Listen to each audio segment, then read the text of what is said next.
काम की जगह पर बराबरी और भेदभाव ना होने की बातें तो हम सब करते हैं, है ना? पर क्या इससे लेकर कोई सख्त कानून भी है? जी हाँ, बिल्कुल है। तो आज हम 1976 के एक ऐसे ही ऐतिहासिक कानून की हर परत को खोलकर समझेंगे। ये सवाल अक्सर मन में आता है कि समान काम समान वेतन, ये बस एक अच्छी सोच है या इसके पीछे कोई कानूनी ताकत भी है? इसका जवाब 1976 में बने समान पारिश्रमिक अधिनियम में छिपा है। चलिए इसे डिकोड करते हैं।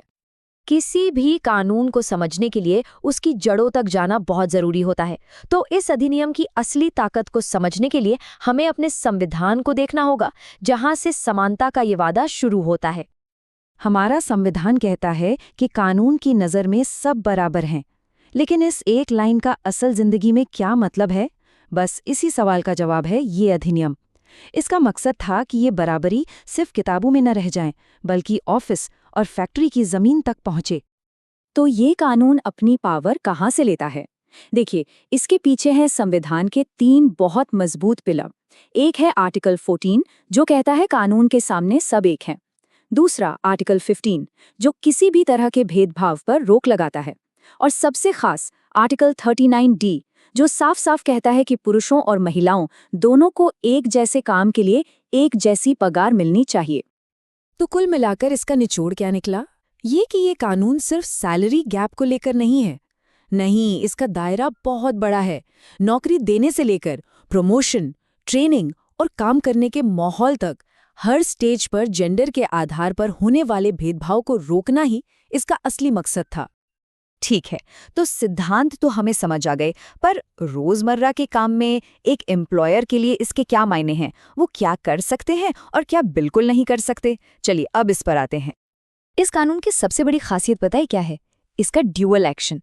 एक तरफ तो ये साफ तौर पर कुछ चीजें करने से मना करता है, जैसे आप एक ही काम के लिए किसी महिला को पुरुष से कम सैलरी नहीं दे सकते, और दूसरी तरफ ये कुछ चीजें करना जरूरी बनाता है, मैंडेटरी, यानी बराबरी देना कोई ऑप्शन नहीं बल्कि एक रूल है। और हाँ, यहाँ एक बहुत ही जरूरी और इंटरेस्टिंग पेंच है। कोई भी एम्प्लॉयर बराबरी लाने के बहाने किसी की सैलरी कम नहीं कर सकता। मतलब अगर कोई भेदभाव है तो उसे ठीक करने का तरीका है कम सैलरी वाले की पगार को बढ़ाकर ज्यादा वाले के बराबर करना, ना कि ज्यादा वाले की पगार को कम कर देना। तो कानून ने ये तो बता दिया कि एम्प्लॉयर्स को क्या नहीं करना है, पर साथ ही ये महिला कर्मचारियों के हाथ में कुछ ताकत भी तो देता होगा, है ना? बिल्कुल, ये उन्हें कुछ ठोस अधिकार देता है। यही है वो सुरक्षा के स्तंभ। ये 5 अधिकार मिलकर एक तरह का सुरक्षा कवच बनाते हैं। पहला तो साफ है, समान वेतन का अधिकार। फिर है समान अवसर का अधिकार, मतलब भर्ती और प्रमोशन में कोई भेदभाव नहीं। तीसरा, अगर कुछ गलत होता है तो शिकायत करने की ताकत। चौथा, काम की गलत शर्तों से सुरक्षा।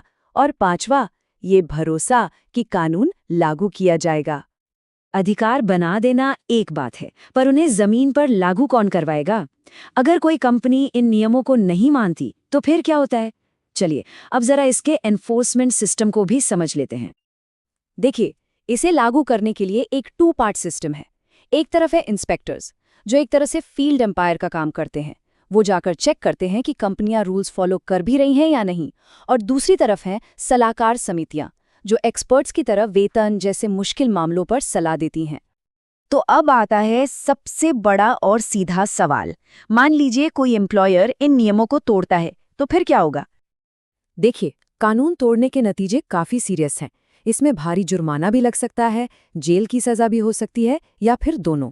इससे ये एकदम साफ हो जाता है कि जेंडर के आधार पर सैलरी में भेदभाव करना कोई मामूली गलती नहीं, बल्कि एक गंभीर अपराध है।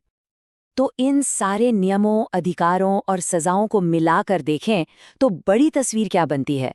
इस कानून का समाज पर आखिर असर क्या हुआ है? आखिर में ये समझना जरूरी है कि ये कानून सिर्फ सैलरी के आंकड़ों का खेल नहीं है। इसका असली मकसद है लैंगिक न्याय, समानता और हर महिला कर्मचारी के सम्मान और गरिमा को बढ़ावा देना। ये हमारे संविधान के उस सपने को सच करने की एक बहुत अहम कड़ी है। तो ये थी 1976 के समान पारिश्रमिक अधिनियम की कहानी। पर सोचिए, ये कानून आज से लगभग 50 साल पहले बना था, और ये हमें एक बहुत ज़रूरी सवाल पर लाकर छोड़ता है। आज के दौर में एक न्यायपूर्ण वर्कप्लेस का मतलब क्या है? और हम उस मंजिल तक पहुंचने से अभी कितना दूर हैं?